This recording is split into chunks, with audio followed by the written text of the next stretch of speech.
Uttarakhand roadways की इस बस में जो हैवानियत की गई, जिस तरीके से इंसानियत को शर्मसार किया गया, जिस तरीके से इस बस का इस्तेमाल एक घिनौनी करतूत के लिए किया गया, वो हैरान करने वाला भी है, परेशान करने वाला भी है और महिला सुरक्षा को लेकर गंभीर सवाल, गंभीर चुनौतियां खड़ा करने वाला भी है। 13 तारीख से लेकर अब तक जो कुछ हुआ, कैसे हुआ, तमाम सवाल हैं। अब पुलिस 5 आरोपियों के गिरबान तक पहुंची है। इनके चेहरों को जरूर ढका गया है, लेकिन इनके कारनामे छिपे नहीं और इन्होंने कैसे वारदात की, ये सुनिए। ये भी बता देता हूँ कि इसमें जो ड्राइवर है वो कश्मीरी गेट पर उसकी गाड़ी खड़ी थी। ये बालिका उसको वहाँ मिली और इस बालिका ने कहा कि इसको पटियाला, जो बात उसने इसको बताई, तो उसने कहा कि तुम देहरादून हमारी बस जा रही है, तुम यहाँ चलना है। तो वो उस पर बस पे बैठ कर आ गई। तो वहाँ कोई 5 आदमी एक साथ नहीं थे, चूंकि वो ड्राइवर और कंडक्टर एक अलग बस में थे।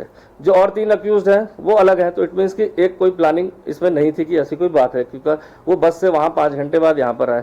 इस प्लानिंग के बाद इसकी नीयत जैसा होता है कि आदमी, मैंने कहा, विकृत मानसिकता है और देखा कि बच्ची उसके उसमें आ गई है, मतलब उसके कॉन्फिडेंस में आ गई है और बहुत मेंटली बहुत ज़्यादा स्ट्रांग नहीं है, तो उसका फ़ायदा उठाकर उसने इस गलत काम को किया। नेचुरल सी बात है, उसके साथ उसका साथी जो कंडक्टर है, जो है, उसको भी पता था बस के अंदर, तो उसके द्वारा भी ये कृत्य को किया गया।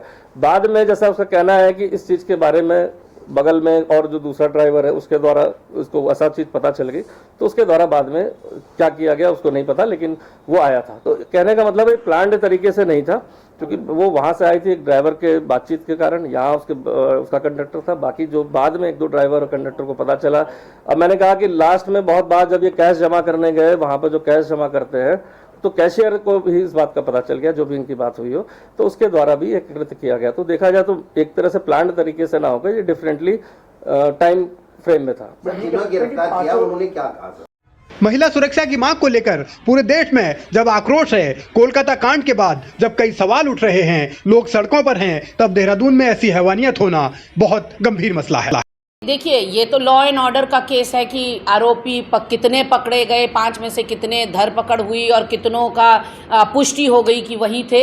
ये सब कानून व्यवस्था का काम है। हमारा मकसद सिर्फ ये है कि आप अपराधियों को पकड़ रहे हैं, अच्छी बात है, आरोपियों को पकड़ रहे हैं, बहुत अच्छी बात है, लेकिन अपराध होने क्यों दिए जा रहे हैं? कोई नज़ीर ऐसी क्यों नहीं पेश की जाती जिससे इन विकृत मानसिकता के लोगों की रूह तक कांपे, अंदर तक ये हिल जाएं? एक पुलिस प्रशासन का जो डर, जो भय, जो रसूख हुआ करता था, वो क्यों नदारद दिख रहा है? और क्यों पेट्रोलिंग नहीं हो रही है, औचक निरीक्षण नहीं हो रहा है? खाली पड़ी हुई बसों को ऐसे ही, जो कि इतना ज़्यादा आवाजाही आईएसबीटी में रहती है, वहाँ इस तरह की घटना घट जाना। ड्राइवर कंडक्टर्स को भी ये वर्कशॉप उनकी होनी चाहिए, या उनको ये निर्देश होने चाहिए कि सबसे पहले आप बस से महिला यात्रियों को निकालेंगे और उसके बाद आप कोई और कार्य करेंगे या बस को वहाँ से आगे बढ़ाएंगे। तो ये हम सबकी एक समाज होने के नाते हमारी नैतिक जिम्मेदारी है कि जिसके हाथ में जो कुछ है वो करे, लेकिन कानून व्यवस्था पूरी तरह से चरमरा गई है, ध्वस्त हो गई है प्रदेश की।